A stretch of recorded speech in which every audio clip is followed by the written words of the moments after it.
the Pacific Whale Foundation, Kelly McHugh, in studio. Thank you for coming in. I know how busy you are, Kelly. We are so busy, but it's a good kind of busy. Thanks for having me, Cindy. Well, you know, I was just saying before we went on the air how excited I am about what you are up to there and how you're making World Oceans Day a wonderful way for people to find out how they can, at this point, still be proactive and get involved and learn about saving one of our most precious resources. I know you see there at the Pacific Whale Foundation how many people come to Maui just to take the whale watch cruises. Yes. You see all the people say they love going out on the whale watches, and many people say it's the most favorite thing they do on their trip here. Absolutely, and I think from the feedback that I read and the folks that I get to talk to after their experiences on an eco tour it's because we have such a strong education process on each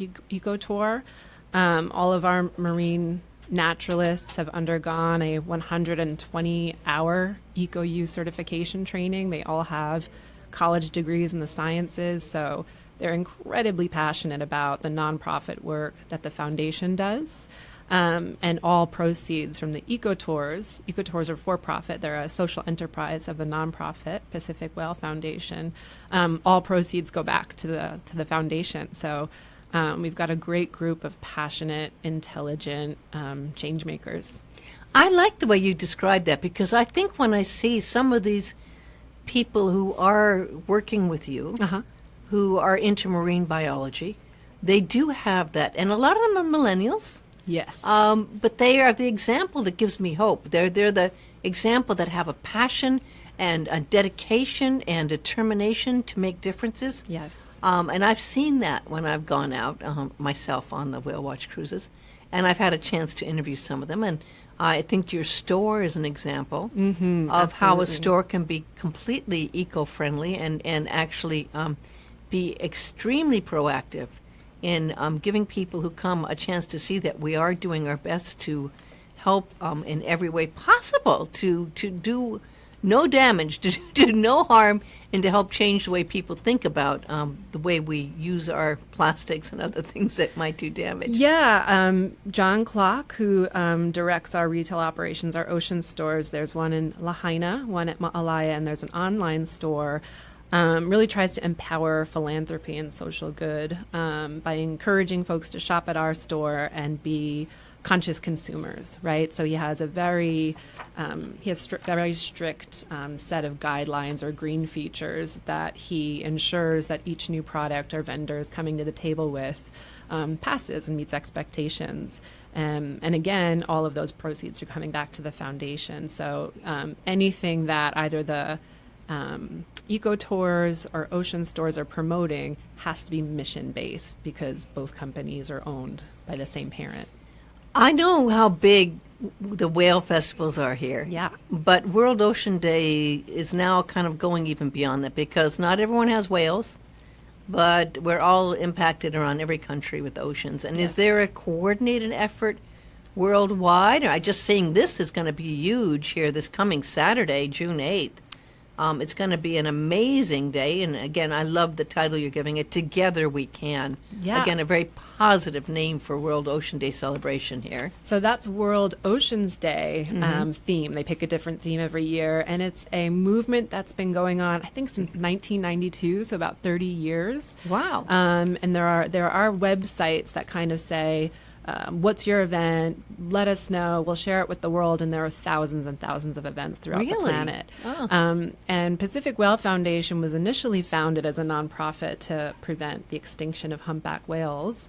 And over time, the board and staff have come together to see that mission evolve, and it's more focused on saving the ocean itself, right? So this aligns really well with our work and with engaging the community in free events that are fun and engaging, and that have kind of that immediate gratification result, right? So if we're doing a cleanup with a family, they very easily see what the beach looked like before and what it looks like after, right? If they're doing micro debris tow on one of our free cruises on Saturday, our scientists will take them in the lab after if they'd like to, and look at these, look at these micro debris pieces under a telescope and give them a little more information about what they found. And so again, it's really about teaching in a really fun and engaging way. And hopefully by continuing to do that with such great role models, we'll make a change at a really early age, right?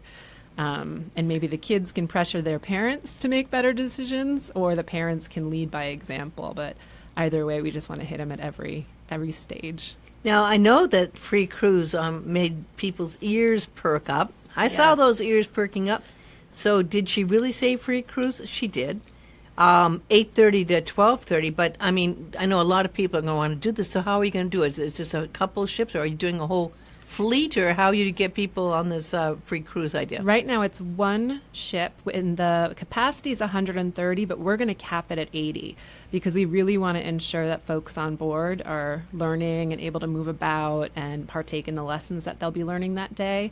It'll be a really fun eco tour, just like many of our eco tours, with the added bonus of having an educator on board that's going to be letting them know what this microplastic toe looks like, and taking them snorkeling to a spot that may have some marine debris. So while they're snorkeling and enjoying and learning about coral, maybe they can help, take some pieces out of the water and just get, again, just kind of a life, larger than life, right? Understanding of what's happening in the waters all around them, even some of these most pristine snorkeling spots. Such as?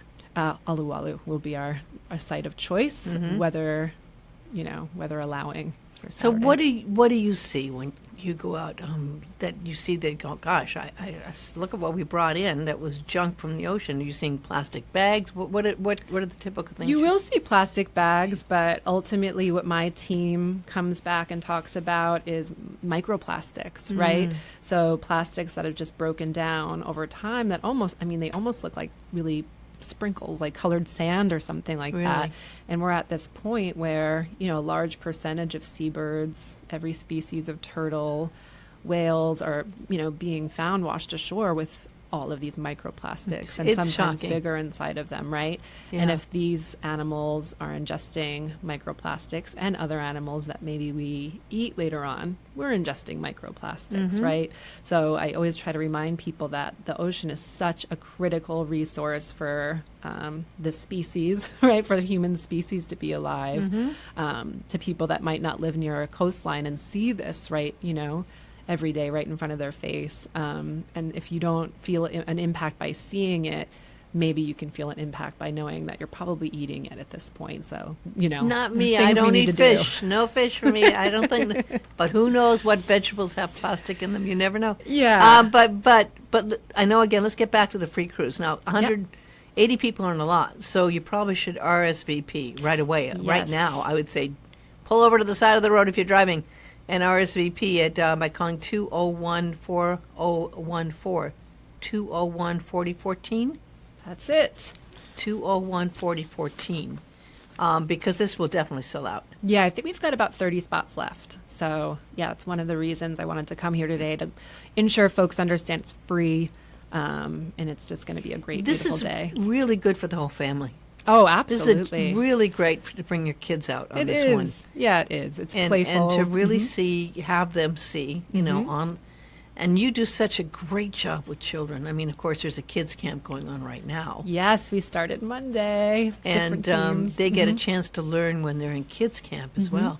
But beside that, during the school year, you go to the schools and inform people. Yeah, we do through workshop programs. We have our Keiki Whale Watch program. That's generally, we take kids out at sea and then we come and present to them in their classrooms as well. So there's a hybrid program there, as well as plastic pollution solutions, which we kicked off this year, thanks to a grant from the County of Maui, which showed the film A Plastic Ocean, and then encouraged children to learn about alternatives to everyday single-use plastics, and then quizzed them, right? Kind of tested them before the workshop and after, and we just saw so many hands shoot up at the end of those workshops, and kids feeling really excited about what they learned that day.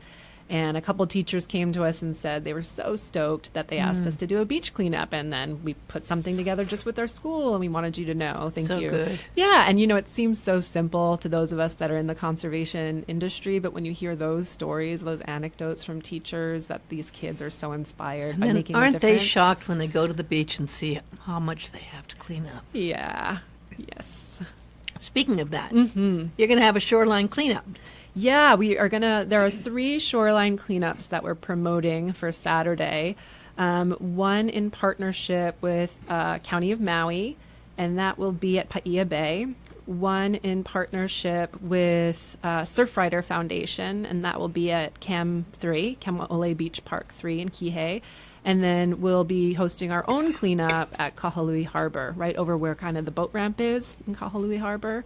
Which we've done before. That place just gets... Oh, it gets trashed. It gets trashed. It does. The winds come in, and there's a lot of, there's a lot of fishermen over there, and stuff just blows away. It's not It's not anyone's fault. It just gets trashed really easily. Big cruise ship comes in. Yeah, exactly. And I will say, last year I took my friend Anna Marie and her 2 children to that cleanup, and they kind of were dragging their heels, not super excited to do it. And then they get the little trash cleanup tools, and they get their big gloves on and their fluorescent vests, and they see what the place looked like before and after, and they felt so good. And she said in the car ride on the way home, they said, "Can we do this all the time? This was awesome." And it was just so nice to hear that. So right? there's 9 a.m. till 11. So how do you herd the people? How do you decide where and what? Or how do you get involved in that? It's totally loose. We'll have tables and gloves and bags at all set of up those locations. At every single location. Yep. So you between can 9 to 11, you can go down. Don't show up at 11. Yeah, because that's the end of it. It's a quickie. 9 to 11's quick, Yeah. right? And 9 isn't that, So early in the Paia day. Bay, you'll be able to see it. Kama'ole 3. Yep. Yeah, and Kahalui Harbor, you go past the food trucks there, past the Mac, and go to the to the right at the end there. Yep, that huge parking lot where they have the ice machines and the boats coming. That's another thing too. There's all those food trucks, which some of that stuff gets blown. There's a wind that always is going through there. Yep, big wind, big wind tunnel. Yeah, so it can get a lot of trash. So I just want to note, if I may, that beyond cleanups, right? We like to make this distinction. For us, for Pacific Whale Foundation, this is about the data that results from these cleanups. So I don't necessarily feel that cleaning up cleaning up after rubbish is the solution, right? We want to figure out a way to stop rubbish at its source, right? Stop pollution at its source. Yeah. So every single piece of rubbish that's collected during these coastal marine debris monitoring programs goes right to our research department. They document every single piece, and we're figuring out. They really literally document it like it's a crime scene. It's you have your ocean crime detectives. They do. And I happen to be holding our annual report, and I could tell you the entire rundown for the year of junk. What was collected, and cigarette butts number 1. See, and some people don't. I don't think visitors. I think they need to have more signs saying no smoking on beaches. Something. We're trying to figure that out. People are still smoking. Right. It's a big conversation around the office because Pacific Whale Foundation, before I started with them, it was their advocacy effort, right? It was their major conservation campaign to get butts off the beach, and they succeeded. Yeah. And a bill was passed, and not much has changed. There have been no citations since that time. So we're thinking, okay, let's flip this one. What's the next best step? How can we do this, right? But yes, still number 1. I know how you do it. Tell me. You get dogs trained to smell cigarettes, and you have them turned loose on the beach and attack those people who are smoking. That sounds like a really good idea, Cindy. I think you should pitch smoking. that to the Humane Society. And it gets me so upset. If people could, for a moment, see the karma. If they could see what happens to those cigarette butts they toss that go into the ocean and what happens to them. Yeah, and I'm embarrassed to admit, before a year ago, I didn't realize that cigarette butts were made of plastic. So it was very surprising for me to find out when I was new to PWF, fully admit it. And, I've repeated that to a couple friends, like, am I the only one that didn't know? And a lot of my friends didn't realize it either. Toxins, chemicals, awful things. So trash is trash, and it's wrong to pollute. But this is trash that lasts forever. forever, and where you're releasing it is going to impact this entire ecosystem that's so vital to our own survival. So come on, people. The only other thing is you could pass out little things, have maybe some of the kids or other people pass out flyers saying, did you know, no smoking because this is what happens. I mean, I can't believe it's still number one. That's disheartening. Yeah. And we're trying not to be disheartening, but it's really good to know that even though all that work was done, there's still work to do. I know also another pet peeve I have is when people do fireworks. We're only a month away from 4th of July. People go down to the beach. They think it's kind of cool to set up fireworks on the beach, right? Yeah. What a dumb idea. Yeah. I know. Beaches aren't garbage cans or ashtrays. They are They're not our beautiful public ashtray or garbage spaces. cans, yeah. Yeah, and there's young people, little babies that are, people of all ages that are enjoying these public spaces. Let's just keep them clean, right? Yeah. Leave them the better than you found them. Yep. Why not? I agree. No fight there. There's going to be right now an online event art exhibit. Yeah, this is something we did last year that was really successful. Our Keiki art exhibit, Plastic Pollution Solutions art project. So the kids that are in camp this week, and this week's camp theme is You, Me, and the Deep Blue Sea. So when they're not on one of their daily field trips, because Robin takes them out to pretty amazing spots every single day, they're in the classroom learning about plastic pollution solutions and creating some artwork to kind of help us message this to our community through the eyes of babes, right? Pictures worth 1,000 words. Mm-hmm. So the Keiki in camp are creating some artwork, and we're also inviting Keiki to submit their own plastic pollution solutions online on Facebook. So as long as they use the hashtag reuse or refuse, and then just make sure they signal us with the @ symbol, Pacific Well Foundation, they're automatically entered into this contest. And as part of our Rethink campaign, which we just launched this week, a campaign to raise awareness of single-use plastics, we'll be taking some of this Keiki art and putting it on postcards on one side with tips on how you can become more aware and rethink kind of your choices regarding single-use plastics, and we'll be giving those out to the community. So really nice opportunity to submit art for this exhibit, and that just has to happen by Friday. And will people be able to see it online, or is that where it's going to be displayed? We weren't able to do that last year. I'm sure we could pull that off. I would love to do that. Thank you for the great idea. Mm-hmm. Because it's so cute to look at some of these kids, and it. It's inspiring. Yeah. And I'm using the word cute. It almost sounds like I'm judging them and looking down on them. That's not the case. I have seen some of the artwork that's created by these young people. It totally inspires me. You and I both said we're frustrated artists, Yes. and then I see what some young people do that is mind-blowingly good. Yes. So I'm not looking down and saying, oh, that's cute, but some of it's really great art and inspiring. And you don't have to stick it on your refrigerator, but you can definitely look at it if it's posted somewhere. Yep. Okay, so we got to talk about the Party for the Ocean, and this is been again it's a whole rethought campaign this year. Yes.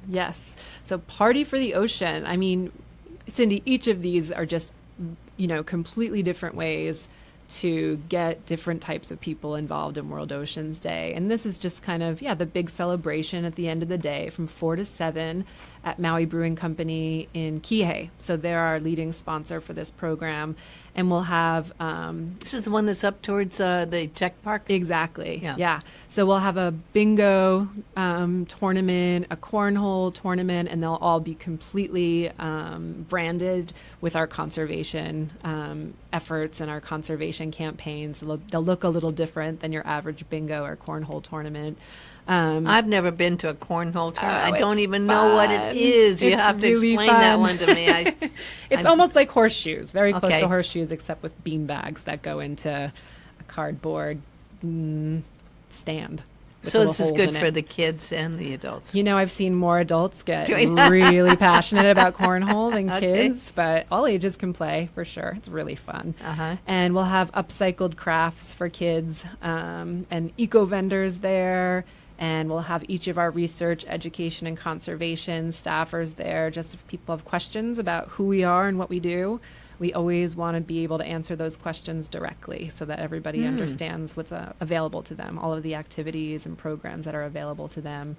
And thanks to Maui Brew Company, their house beer sales will benefit Pacific Well Foundation. So we just ask that people drink responsibly or have a driver so that it's a nice fundraiser. Well, yeah, definitely. And it's a nice way to bring everyone together because I think you've seen this before. Obviously, you've realized this, is that after a lot of people put their energy out and they're involved in all those things, they go, well, wouldn't it be nice to sit down and talk about and do a recap?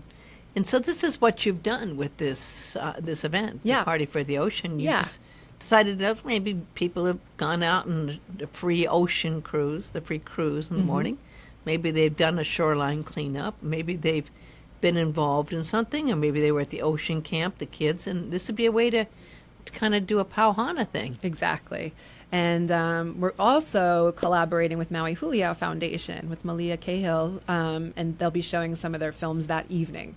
So it's not necessarily part of our Party for the Ocean. Oh, there's going to be that's nice. Yeah. Oh, I didn't know about that. Yeah, it just happened. She came and approached me and said, hey, can we collaborate on this? And so this is at the Maui Huliau? Maui Brewing Company. Oh, Maui Brewing Company is going to show. The Huliau Foundation. Oh, okay. Right?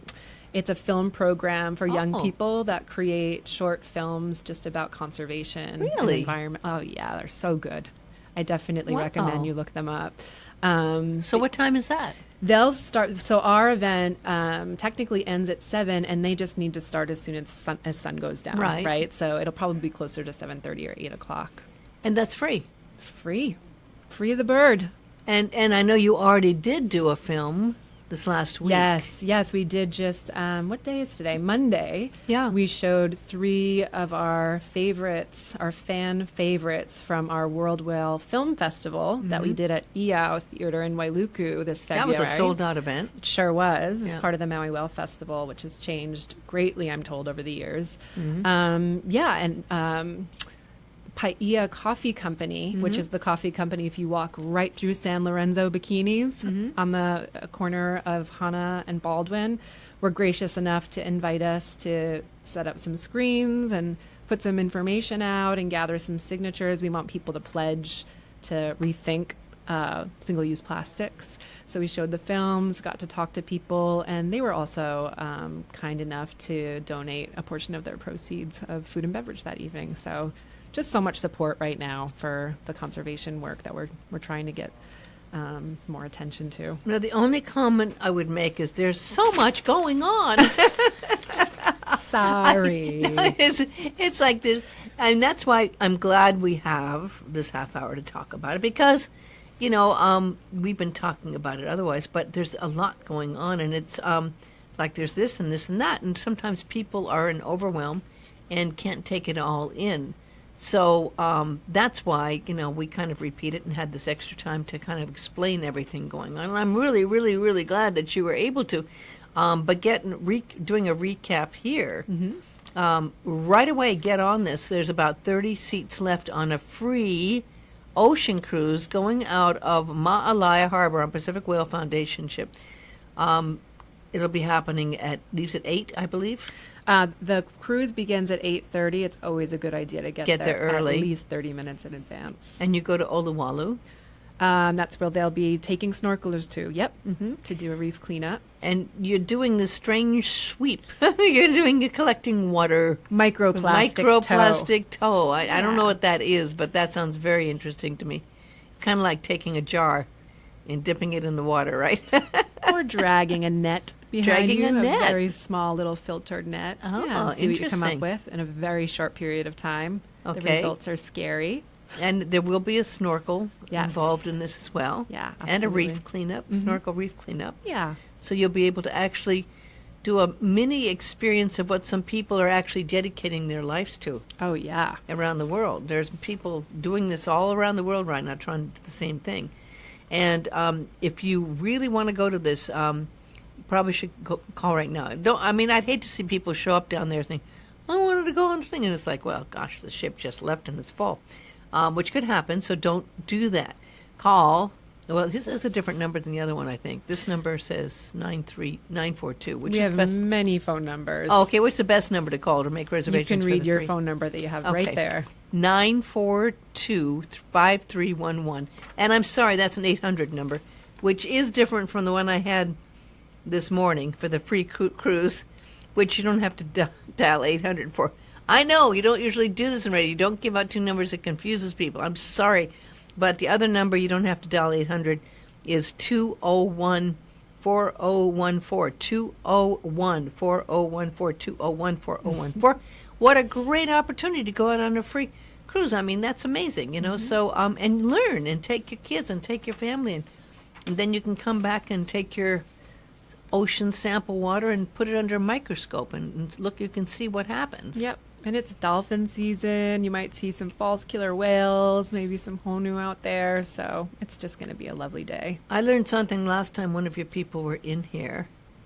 I was amazed. I thought I knew dolphins. I did not know that you had spotted. I never had heard about spotted dolphins before. Yeah, I heard. I had never heard that. I mean, I was blown away. How come I never knew there were spotted dolphins out there? Because you're not spending enough time with Pacific Whale Foundation, I am not. Cindy. I can't believe I didn't know that. I thought I knew the dolphins and everything. Yeah, that was Jenny who runs our. Yeah. She's our conservation coordinator, and she went through that 120-hour EcoU training, and she was a naturalist for several years, and now she's on the teaching team with the rest of us. So yeah, she's a little encyclopedia of knowledge. That one. And She's got a lot of passion for it too. Yes, she's got a huge future in this. Yeah, I agree. Plus, there's the Protect Our Ocean Inhabitants. That's happening at 3 locations. Yeah, those are just the beach cleanups, yeah. So we have Cam 3 in Kihei, Paia Bay, and Kahului Harbor. Okay, I was just looking because our next guests were supposed to come in, and I didn't see them out there. I think I see someone out there, but they can come in if anyone's listening out there. Bring the guests in, but I can always run out there and get them, I guess. Sometimes there's a world of difference between what's in here and what's out there. But then there's the Keiki Art Exhibit, which is free and then going on, and that's happening right now. Yep, we're taking all the artwork now, and we'll show what we can at the Party for the Ocean. Yes, and the party, and you'll show it at the Party for the Ocean. Oh, cool. That's nice, too. And the latest breaking news on this one, on the Party for the Ocean, is that the Maui Brewing Company in Kihei there, on the lawn up there, is that you're going to be doing, of course, the bingo and cornhole tournament and other things going on that's fun for everyone. But this is new, that there will be films.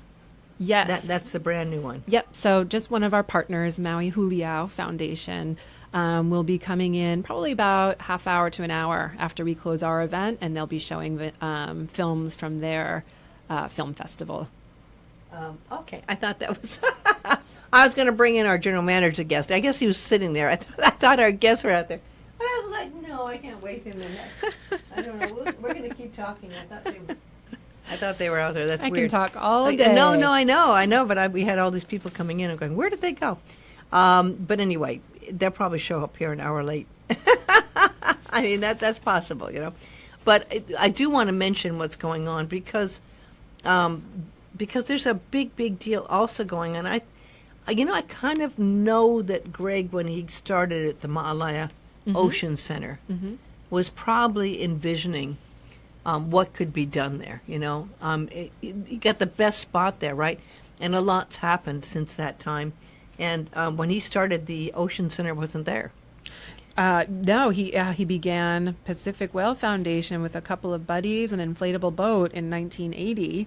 And yeah, just took off from there. In 86, I think they started Pac Whale Eco Adventures. A friend had leased them a larger boat, and that's how their social enterprise model kind of entered. So a traditional nonprofit model is begging for grants and offering programs and services that are below market value, right? That enables you to be taxed, to be a 501c3, right? A tax deductible 501 tax. What is the word? What's wrong Exempt. with me? Exempt. Thank you, Cindy. And then, I mean, as early as 1995, captains were required to maintain logs of cetacean sightings during cruises. 2003, Greg met an Ecuador PhD, Cristina Castro, and founded Pacific Whale Foundation Ecuador. A couple years later, a Chilean partner So this is the base of the foundation, is that Greg really wanted to find change makers throughout the planet that were helping our oceans and whale populations and figure out ways to raise money and awareness for everything that they're doing. Because really, it's one ocean, right? We're all connected. So anything that we can be doing to help others with similar missions, we want to make sure that's what's happening.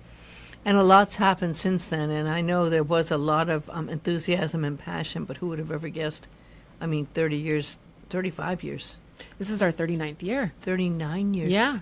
This is your 39th year? Yeah, we are. So next year's the 40th year. Big year, Cindy. What are you going to do All for of the it. whale month? Are you going to have to do something big on that one? Yeah, we'll probably do a gala, our second ever gala, actually in December of this year, which is the technical anniversary, and then all throughout 2020, we'll be offering special free opportunities. And so you might have a party. Oh, yeah. I think there will be many parties, and I'm really hoping they're all 80s parties because we were founded in 1980, so why not bring it back? So well, it's going to be interesting, too, because I remember many of those whale days out there at the ocean and everything. But this last year you changed it, and it was quite an amazing thing to think back what happened on the Friday party. And you had an amazing lineup for the Friday party. You brought in some of Maui's top people to sing for free there for a Friday party. We did. We had Anuhea and Paula Fuga and Kimie. It was incredible to have that dream team, those Power Wahine come and help us celebrate Maui Whale Festival. And we did our run walk for the whales. We had our World Whale Film Festival here in Wailuku. We did a whale regatta, right, with these little tiny whales, and we pick winners that win these individual little baby whale races and give them tickets to come to Hawaii or go elsewhere if they live on Hawaii.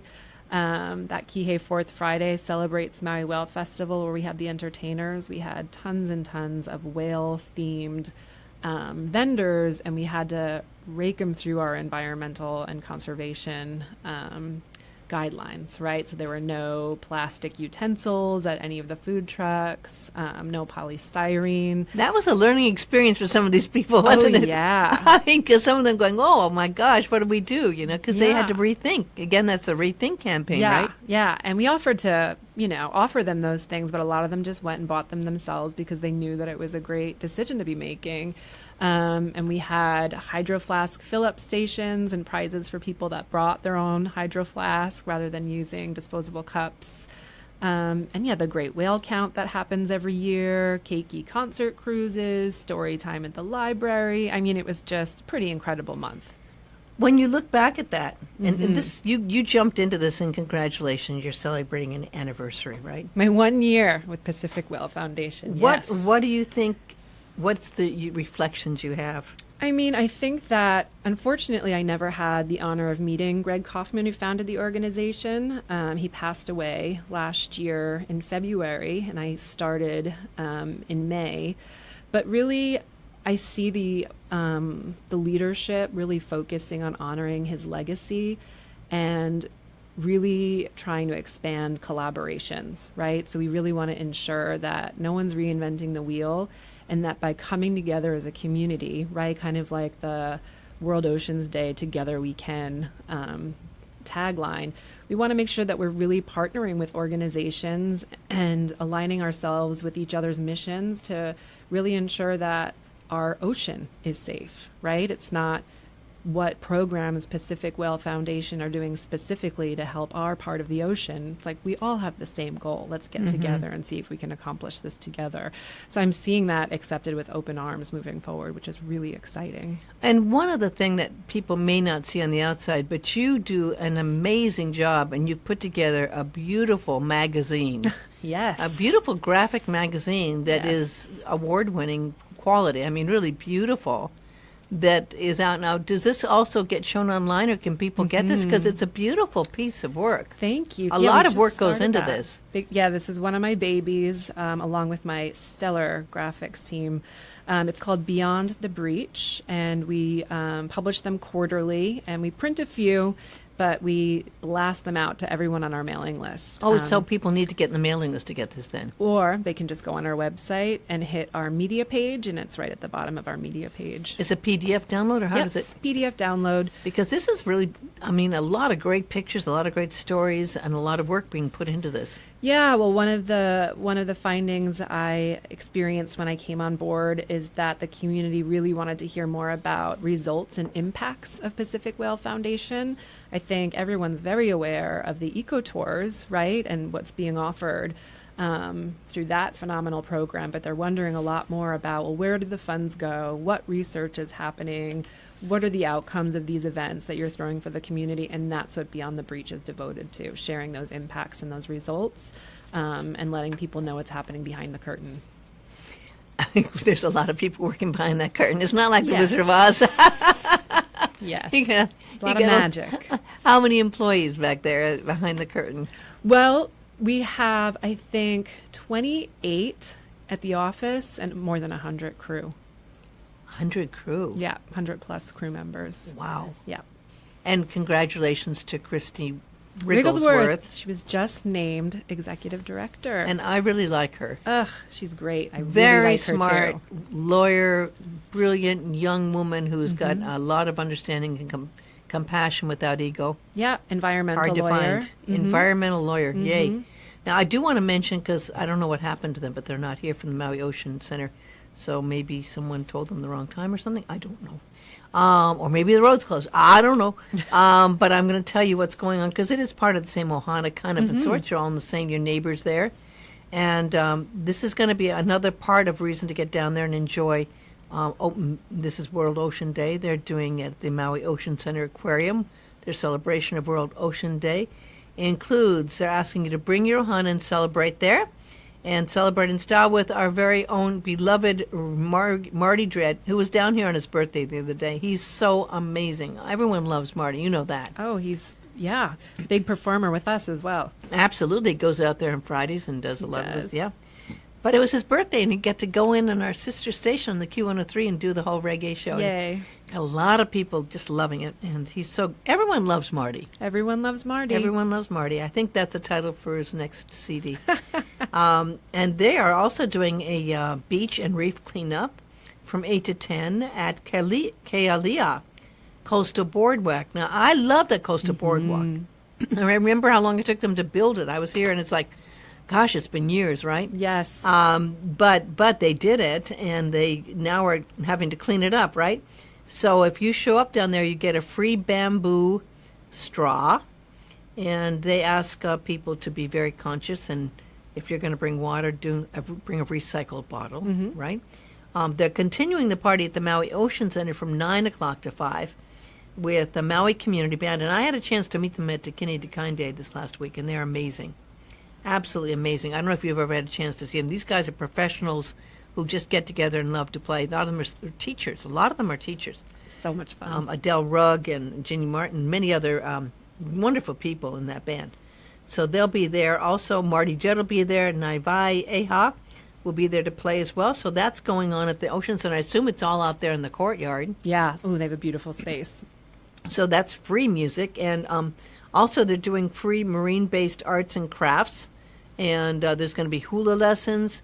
And this is kind of cool. They got a chef diver presentation.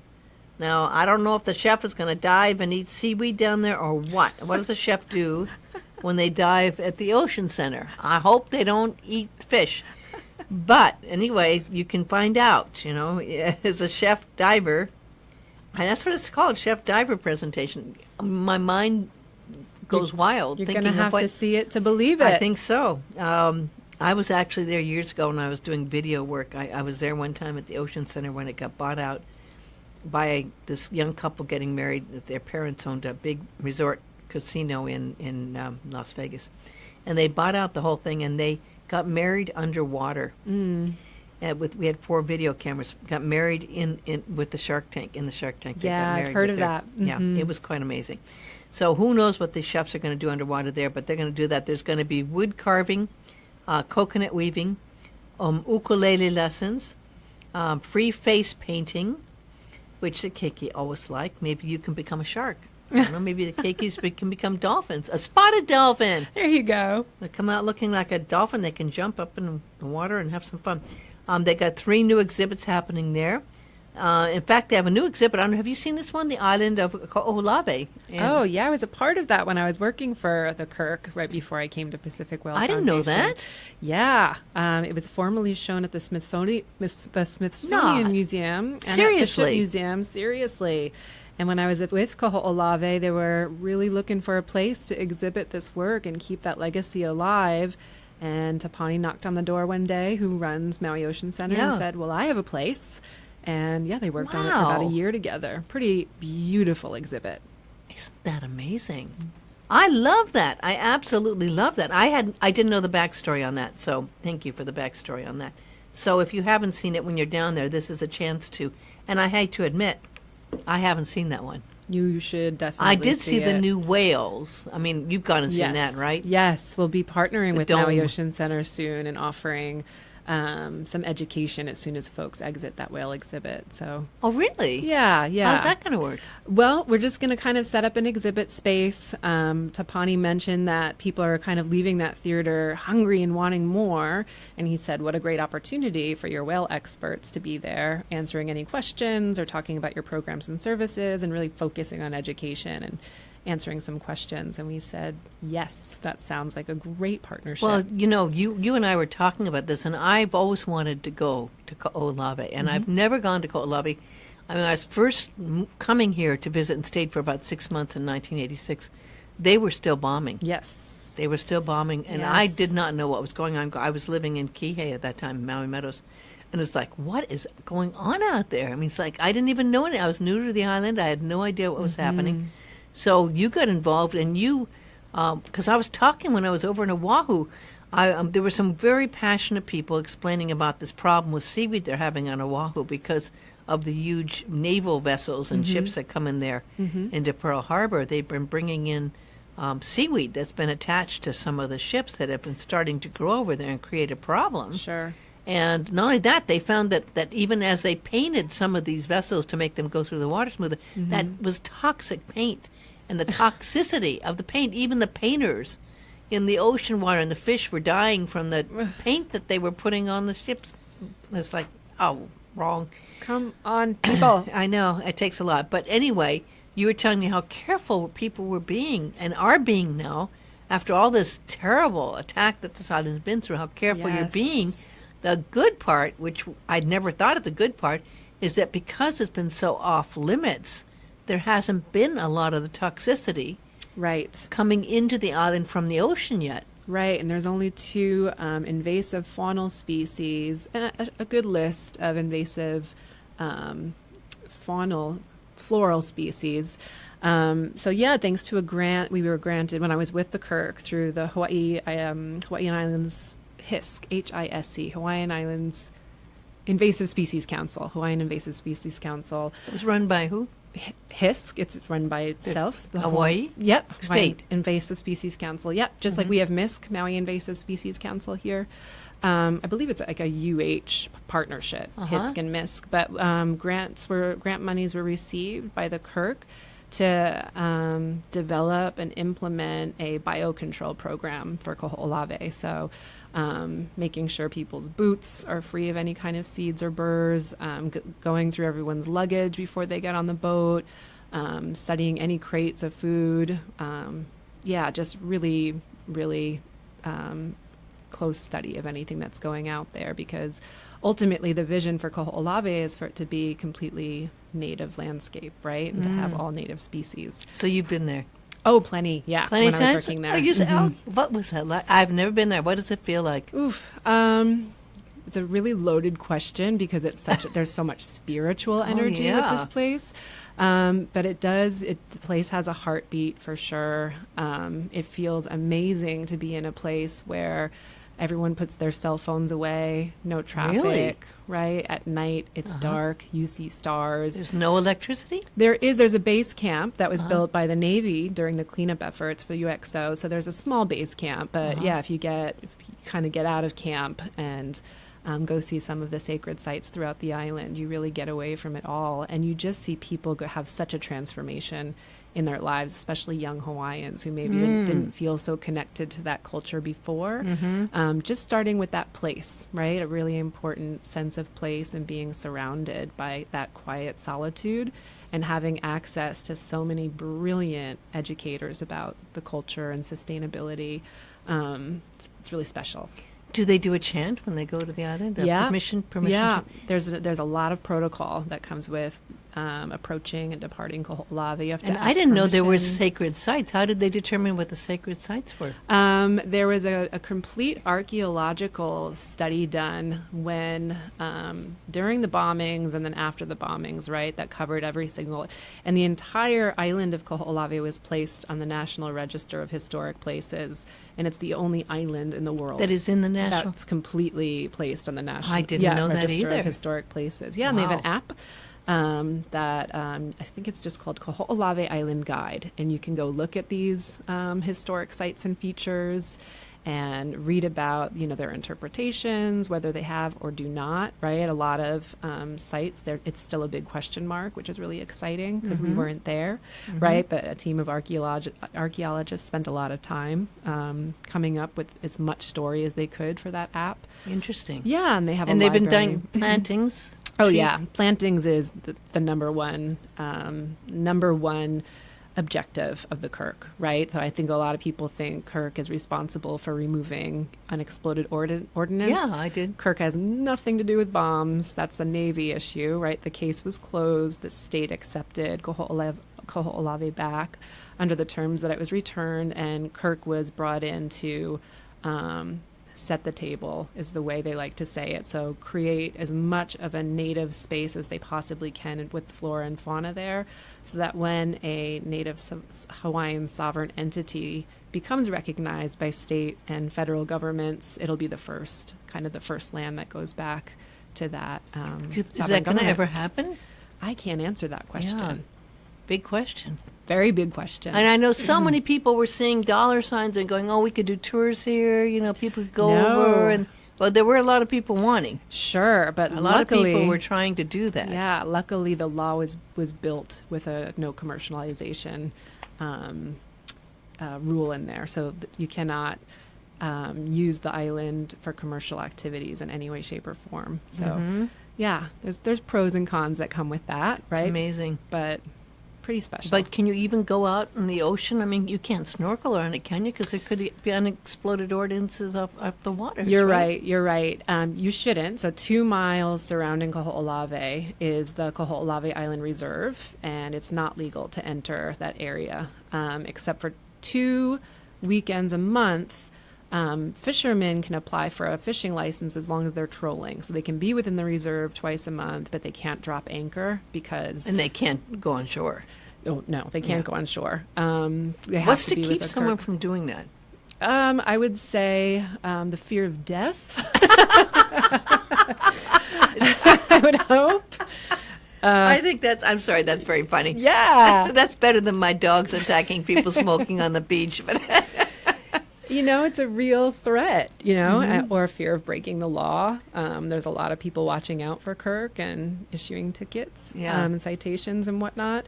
But yeah, just being out there, and some of my best friends were the marine biologists that reserve was their classroom and their work site. They would see UXO every single dive. So there's going to be a talk story at the Ocean Center this Saturday with representatives from the Koho'olawe Island Reserve, so you can find out about that. Also, the Whale Trust, Sharkastics, and bamboo straw, and complimentary soft drinks from Reef Cafe on a first-come, first-served basis. And they do ask you to bring your own plastic bottle, please. Recycle, reuse, Rethink. And as you so well put together, Kelly, we can, right? What is it called? Together we can. That's, I'm dyslexic. Together we can, and you can find out more if you go to the Pacific Whale Foundation site. Mm-hmm. And that's pacificwhale.org/events. And that's everything about World Oceans Day. So thank you very much. I appreciate you coming in. Thank you. Aloha. Aloha.